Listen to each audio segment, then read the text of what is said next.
Halo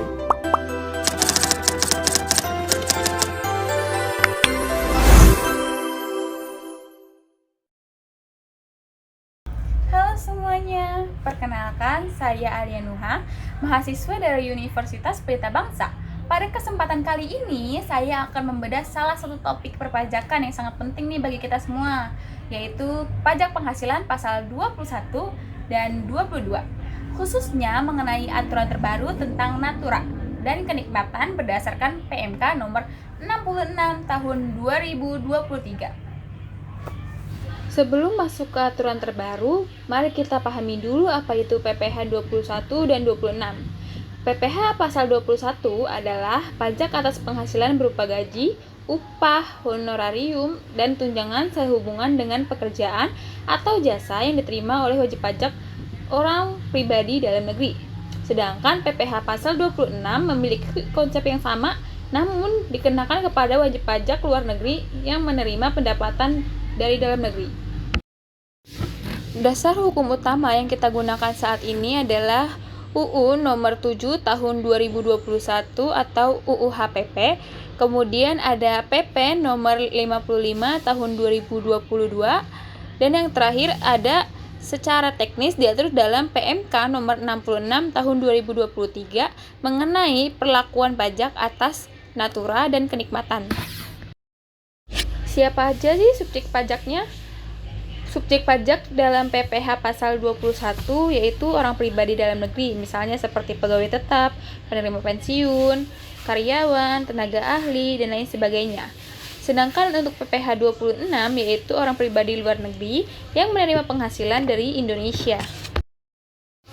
Sedangkan objek pajaknya mencakup seluruh imbalan yang diterima dalam bentuk uang, seperti misalnya gaji, tunjangan, honorarium, bonus, gratifikasi, dan kini secara eksplisit mencakup natura atau kenikmatan dalam bentuk barang dan kenikmatan dalam bentuk fasilitas atau hak pemanfaatan.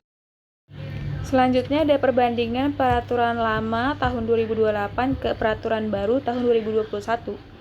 Dalam aturan lama yaitu di Undang-Undang PPh 36 2028, itu prinsipnya bagi perusahaan semua biaya buat ngasih fasilitas ke karyawan, misalnya seperti sewa apartemen atau fasilitas mobil, itu nggak bisa dipakai buat ngurangin pajak perusahaan. Jadi pengeluaran itu dianggap biaya mati. Tapi bagi karyawan, enaknya karyawan nggak perlu bayar pajak dari fasilitas itu. Apapun yang diterima selain uang bukan dianggap penghasilan, jadi bersih masuk kantong. Sedangkan di aturan baru yaitu di Undang-Undang HPP 7 tahun 2021 ini lebih adil dan transparan. Jadi bagi perusahaan sekarang biaya natura itu boleh jadi pengurang pajak. Jadi perusahaan lebih hemat pajak kalau mereka kasih fasilitas ke karyawan, asalkan ada hubungannya dengan operasional bisnis. Nah, bagi karyawan, fasilitas itu sekarang dianggap sebagai penghasilan tambahan. Jadi nilai fasilitasnya dihitung dan kena pajak PPh. Tapi tenang, gak semuanya kena pajak. Nah, ini dia kita lanjut ke pembahasan di mana natura atau kenikmatan yang dikecualikan atau tidak kena pajak nih. Yang pertama adalah bingkisan hari raya keagamaan. Misalnya dapat hampers dari perusahaan untuk hari raya besar seperti Idul Fitri, Natal, Nyepi, Waisak, ataupun Imlek. Batasannya diterima oleh seluruh pegawai tanpa ada nominal maksimal selama wajar. Misalnya, perusahaan memberikan parsel senilai 2 juta rupiah kepada semua karyawan saat lebaran. Nah, parsel ini tidak dikenakan pajak. Selanjutnya adalah bingkisan selain dari hari raya keagamaan. Bingkisannya seperti bingkisan ulang tahun perusahaan, hadiah prestasi, atau bingkisan rutin lainnya. Batasannya maksimal 3 juta per tahun pajak untuk setiap pegawai. Misalnya, Andi mendapatkan bingkisan ulang tahun perusahaan senilai 2 juta dan bingkisan akhir tahun sebesar 2 juta rupiah. Total 4 juta kan? Maka 3 juta bebas pajak, tapi 1 juta sisanya dihitung sebagai penghasilan kena pajak. Selanjutnya ada peralatan dan fasilitas kerja, yaitu alat pendukung kerja seperti laptop, HP, pulsa, dan internet.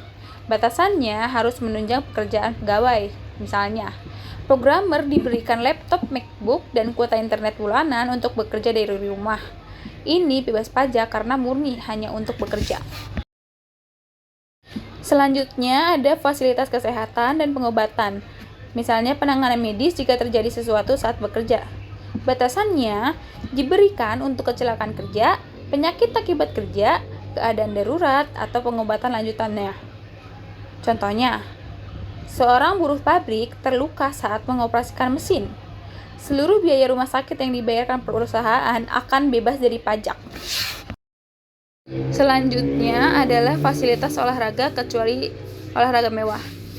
Ini fasilitas olahraga yang disediakan oleh perusahaan. Batasannya maksimal 1,5 juta per tahun pajak. Ini tidak berlaku untuk golf, pacuan kuda, otomotif, terbang layang, atau balap perahu karena olahraga ini itu termasuk olahraga mewah. Contohnya, perusahaan menyewakan lapangan futsal untuk karyawan seminggu sekali. Jika total nilai manfaat yang diterima itu setahun adalah 1 juta, maka itu bebas pajak. Selanjutnya adalah fasilitas tempat tinggal komunal atau tempat tinggal bersama. Tempat tinggal ini disediakan oleh perusahaan untuk karyawannya untuk ditinggali bersama-sama. Batasannya berbentuk mes, asrama, pondokan, atau barak. Contohnya, perusahaan perkebunan menyediakan asrama bagi buruh perik. Asrama ini akan dibebaskan dari pajak. Selanjutnya adalah fasilitas tempat tinggal individual seperti apartemen atau rumah yang disewakan perusahaan untuk pribadi. Batasannya maksimal 2 juta per bulan. Contohnya, manajer disewakan apartemen seharga 5 juta per bulan. Maka 2 juta bebas pajak dan 3 juta sisanya dianggap penghasilan kena pajak. Kemudian ada fasilitas kendaraan, misalnya mobil dinas yang dibawa pulang. Batasannya, pegawai tersebut tidak punya saham di perusahaan dan gaji brutonya rata-rata maksimal 100 juta per bulan. Contohnya, seorang supervisor dengan gaji 15 juta per bulan mendapatkan fasilitas mobil operasional. Karena gajinya di bawah 100 juta, fasilitas mobil tersebut ini bebas pajak. Kemudian ada iuran dana pensiun atau DPIK. Iuran dana pensiun yang dibayarkan perusahaan ke pengelola yang kemudian akan disahkan oleh OJK. Batasannya selama diterima oleh pegawai. Contohnya, perusahaan membayarkan iuran BPJS Ketenagakerjaan atau iuran DPLK untuk karyawannya, dan ini akan bebas pajak. Kemudian ada fasilitas peribadatan atau tempat ibadah di lingkungan kantor. Batasannya digunakan semata-mata untuk ibadah, contohnya musola di kantor atau pura di lingkungan hotel. Fasilitas ini akan bebas pajak. Yang terakhir ada natura atau kenikmatan tahun 2022. Aturan transisi untuk semua natura yang diterima selama tahun 2022. Batasannya seluruh natura yang diterima tahun 2022 ke belakang akan dibebaskan pajak bagi penerima. Misalnya, jika kamu dapat bonus mobil di tahun 2022, maka bonus tersebut bebas pajak. Di sini ada contoh kasus pertama, itu ada bingkisan non hari raya. Jadi, Ibu Citra ini seorang manajer di sebuah perusahaan di Jakarta. Statusnya PTKP K0. Pada bulan September 2025, Ibu Citra menerima gaji pokok dan tunjangan sebesar 20 juta. Kemudian menerima juga bingkisan ulang tahun dari perusahaan berupa gadget senilai 5 juta. Analisisnya berdasarkan PMK 66 tahun 2023, berdasarkan pasal 7 ayat 1 huruf D, bingkisan dari pemberian kerja selain dalam rangka hari raya keagamaan dikecualikan dari objek pajak selama nilainya tidak melebihi 3 juta per tahun pajak untuk setiap pegawai.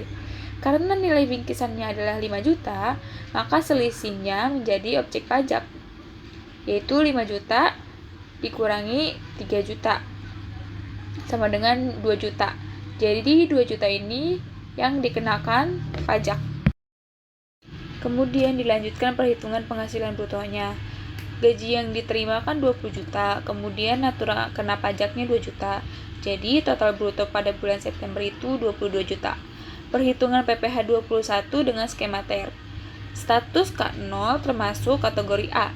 Berdasarkan tabel TER kategori A, Tarif untuk penghasilan di atas 19,1 juta sampai 24,9 juta adalah 9%.